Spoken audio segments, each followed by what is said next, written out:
Welcome back. And if you invested in our last high yield model portfolio from 6 months ago, congratulations. That had a yield to maturity of 9% and has actually returned 12% annualized due to price appreciation. Like all our portfolios, it was designed to be held to maturity, although switching out of bonds that have appreciated significantly into ones with better yields for equivalent risk is a perk of managing your own money. Today we'll show you the best risk-return profile in the bond market, and it yields over 10% on an average maturity of 3.8 years. We'll reference the GoodFill app available in the Apple App Store, which you can download free of charge with this QR code or the link in this video's description. All our model portfolios and $4 trillion of corporate bonds are updated real time.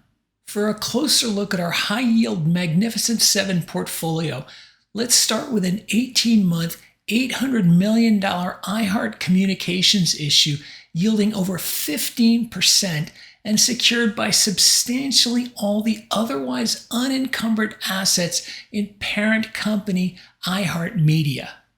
It's half the size of the company's unsecured issue that matures a year later and puts us exactly where we want to be, at the front of the creditor line. Also in the media space is AMC Networks with an issue yielding over 12% and maturing in just over 4 years. Comparing these two issuers, the first thing we see is that their leverage is reasonable at 4 times for iHeart and 1.7 times for AMCX. Remember that only a quarter of all corporate bonds that can be purchased by individuals are less than 3 times levered and fewer than half are below 4 times. By this metric, these issuers rank squarely within investment-grade companies who account for 90% of total issuance. Quarterly EBITDA was $360 million for AMCX, $114 million for iHeart, and both were just under $1.5 billion for the most recent fiscal year.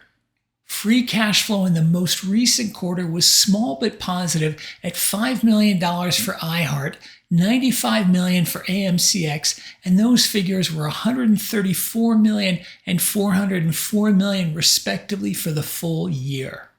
AMC Networks has $1.25 billion of shareholders' equity, and iHeart's is negative $1.33 billion, although iHeart is still in good company as plenty of investment-grade issuers with strong brands also have negative equity, including McDonald's with minus $4.8 billion and Starbucks with negative $8 billion of shareholders' equity.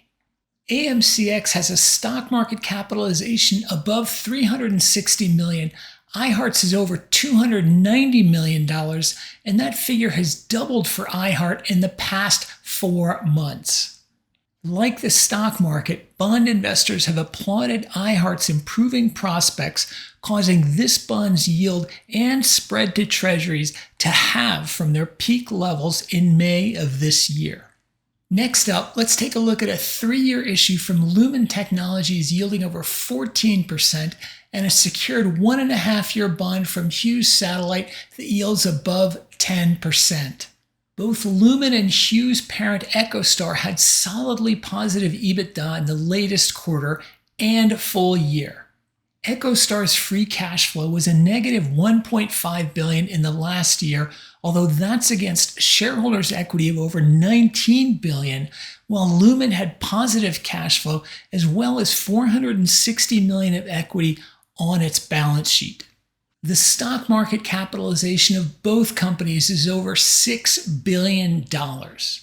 In addition to strong stock performances recently, both bonds have seen their spreads and yields come in by more than half as investors cheer improving fundamentals at the companies. Next up, let's take a look at a couple of bonds in the commodities space. Our longest issue, the 2031 bond from driller Transocean, yielding over 9%, and a 4-year issue from wood product producer Mercer International, also yielding over 9%. Both companies have elevated leverage, Mercer at 12.3 times and Transocean at 9 times, although both companies had positive quarterly and full year EBITDA. Most recent annual free cash flow was negative for both, and both improved to positive 40+ million in the latest quarter. Tangible book value is $430 million at Mercer and $10.7 billion plus at Transocean, as neither company has goodwill baggage dragging them down.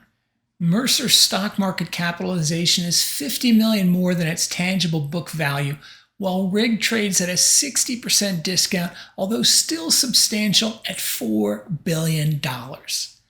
Lastly, let's take a look at the one REIT bond in our Magnificent Seven, the 4.5-year bond from one of the world's largest owners of hospital real estate, MPT Operating Partnership, yielding over 9.7%. Comparing this issuer's 4 outstanding bonds, we're picking the highest yielding one, and the prices of the 4 bonds decline evenly over time, meaning the market believes the near-term credit risk looking out a year and a half is materially lower than 6 years from now, which is normal for solid performing credits in the high yield space.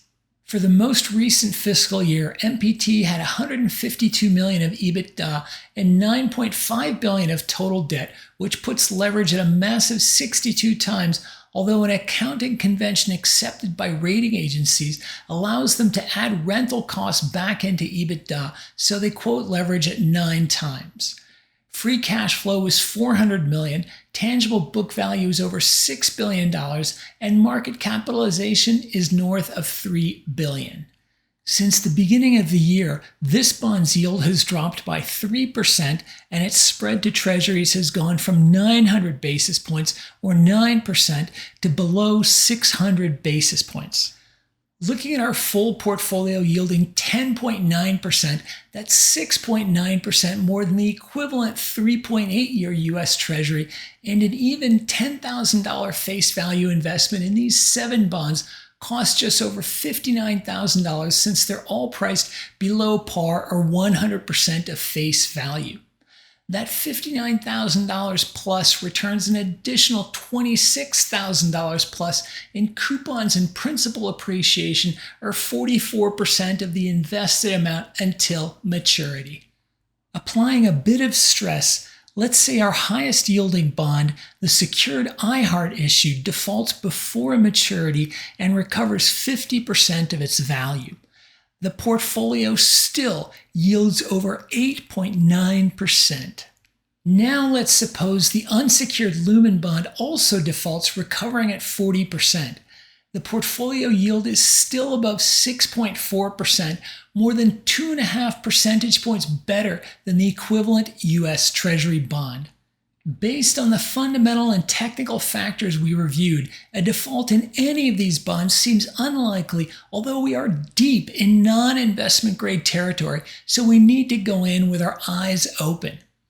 As leveraged borrowers, all these companies will certainly benefit from the likely continued decline in interest rates into next year, as well as what appears to be a soft landing of steady economic growth. If there are any model portfolios you'd like to see, go ahead and create your own in the GoodFill app, or let us know and we'll load them up. Thanks for watching. Please do subscribe, like, and particularly in high yield bonds, insist on good fills.